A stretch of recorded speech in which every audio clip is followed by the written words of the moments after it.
लेकिन ऐसा कार्य आप रेप बलात्कार कर रहे हो ऐसी हैवानियत के साथ। इनको बीच चौराहे पे खड़े करके जो है गोली मार देना चाहिए, इनको जला देना चाहिए। जो हो सके दुनिया का सबसे कठोर कार्य, कठोर सज़ा इनके साथ होनी चाहिए। ये जो दुष्कर्म गैंग रेप हुआ है उसमें सभी वर्ग के लोग हैं। मैं एक मत से कहना चाहता हूं कि ऐसे लोगों पे अधिक से अधिक जितनी कार्रवाई पुलिस कर सकती है हम उनके साथ हैं। तो 23 लोग नौजवान हैं, इन लोगों को गोली मार देना चाहिए। इन 23 के 23 लोगों को ऐसे कार्य नहीं, ये समाज नहीं माफ करेगा। बनारस में एक कांड होता है, इसमें एक लड़की के साथ 23 लोग मिल के सामूहिक दुष्कर्म करते हैं और ये जो होता है कांड बनारस में होता है जो कि मोदी जी का गढ़ है। अपने उत्तर प्रदेश में होता है, क्या कहना चाहेंगे वह पल जो एक लड़की के लिए होता है 23 लोग 7 दिन लगातार, क्या कहना चाहेंगे? सरकार बीजेपी का है। बात इसमें सरकार की नहीं है क्योंकि कुछ कार्य ऐसे हैं जिनको सरकारें कभी नहीं रोक सकती। तो उँगली उठाया जा रहा है विपक्ष द्वारा। मैं देखिए विपक्ष तो उँगली मेरे ऊपर भी उठा रहा है, उँगली उठाए। विपक्ष का यही कार्य भी है कि वो उँगली उठाए ना, उँगली उठाने से उनको कोई नहीं रोक रहा है। और अगर ऐसे घृणित कार्य हो तो और अच्छी उँगली उठाए, उनका सम्मान होगा। विपक्ष जब अच्छे मुद्दों पे उँगली उठाता है तो अच्छा लगता है कि चलिए आप अपने अच्छे विषय पे उँगली उठाए, ये आपका कार्य है। भारतीय जनता पार्टी भी जब तक सत्ता में नहीं थी तो हमेशा अच्छे विषय पे उँगली उठाती थी।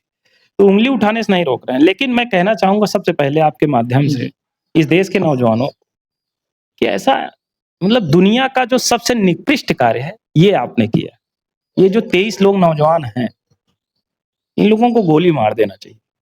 इन 23 के 23 लोगों को ऐसे कार्य नहीं, ये समाज नहीं माफ करेगा। आपको कोई महान कार्य करना है, किसी महान विषय पे आप जो है लड़िए, झगड़िए, मुकदमा हो, जेल जाइए। मैं तो गर्व से कह सकता हूँ ना कि मैंने जो है एक मुद्दा उठाया है, इस विषय पे चर्चा हो रही है राष्ट्रीय पटल पे। मुझे गर्व है, मैं अपने घर पे जो है शान से कह सकता हूँ, अपने माता-पिता को बता सकता हूँ। लेकिन ऐसा कार्य आप रेप बलात्कार कर रहे हो ऐसी हैवानियत के साथ। इनको बीच चौराहे पे खड़े करके जो है गोली मार देना चाहिए, इनको जला देना चाहिए। जो हो सके दुनिया का सबसे कठोर कार्य, कठोर सज़ा इनके साथ होनी चाहिए। नहीं तो संवैधानिक रूप से फास्ट ट्रैक कोर्ट बनाइए, इनको 1 महीने 2 महीने में इनको फांसी पे चढ़ा दीजिए। मतलब ऐसी सज़ा हो कि जिसको पीढ़ियाँ याद करें। ये हमारी बहनें हैं। अगर ऐसी हैवानियत होगी योगी जी के ऊपर मुझे पूरा भरोसा है, अगर वास्तव में ऐसा हुआ है, क्योंकि योगी जी न्याय करना जानते हैं, तो उनके ऊपर पूरा भरोसा है, वो ऐसी कोई कठोर सज़ा देंगे और हमारी बहन के साथ न्याय करें। वो मेरी बहन है। जिस भी बहन के साथ ऐसा गलत होगा वो मेरी बहन है। और या तो जो है अब क्या कहें, आगे अगर हम लोग कह देंगे कि ऐसे अपराधियों को हम लोगों को सौंप दिया जाए सज़ा देने के लिए, वो कहेंगे कि ये लोग लोकतंत्र का सम्मान नहीं करते हैं।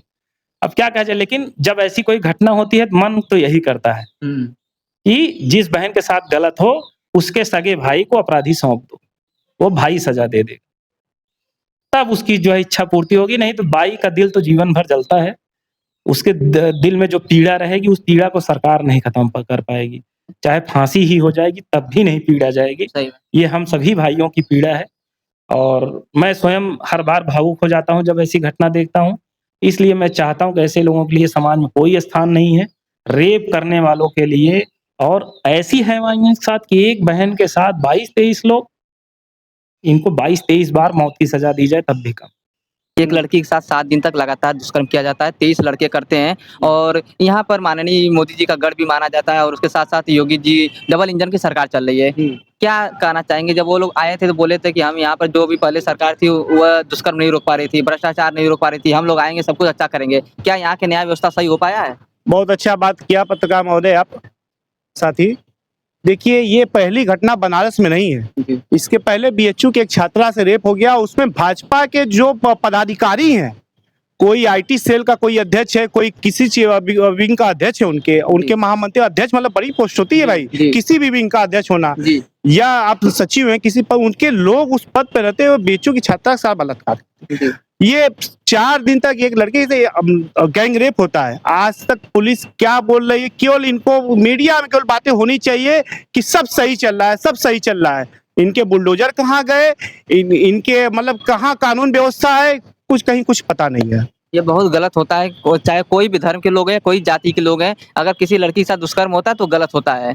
हाँ, ये जो दुष्कर्म गैंग रेप हुआ है उसमें सभी वर्ग के लोग हैं। मैं एक मत से कहना चाहता हूं कि ऐसे लोगों पे अधिक से अधिक जितनी कार्रवाई पुलिस कर सकती है हम उनके साथ हैं, लेकिन यहाँ की पुलिस तो आंख मूंद के बैठी हुई है। कानून का राज रहा कहाँ गया? यहाँ तो सिर्फ ये है कि विपक्षियों को कैसे दबाया जाए, हमको शासन करना है। ये तो हिटलर की तानाशाही से भी खराब चल रही है स्थिति कि किसी तरह सत्ता बचाई रहनी है अपनी। लेकिन मैं बता दूं बाबा जी को, सत्ता बचने वाली नहीं है। जब आपके मोदी जी नहीं बचे, मोदी जी लंगड़ी सरकार पे जब आ गए तो आप तो उनके क्या है, अब कहने वाली बात नहीं, वो ऐसी बातें नहीं बोलनी चाहिए। आप बचने वाले नहीं है, कितनों आप तानाशाह कर लीजिए, कितनों लाठी डंडा से पिटवा लीजिए, अब तो जनता सड़कों पे आने लगी है। कल का सीसीटीवी फुटेज उठाइए, उस भाजपा के कार्यकर्ताओं को मारने के लिए जनता लाठी डंडे लेके दौड़ पड़ी। मेरे साथ सपा नेता थे जो कि सारे मुद्दों पे अच्छे से बात की है, बताया कि क्या कुछ होना चाहिए। बाकी गैंगरेप मामला जो था सबसे बड़ा बनारस का यह केस हुआ है, इससे पूरा देश सदमे में है। बाकी वीडियो कैसा लगा, लाइक शेयर सब्सक्राइब करिएगा। धन्यवाद।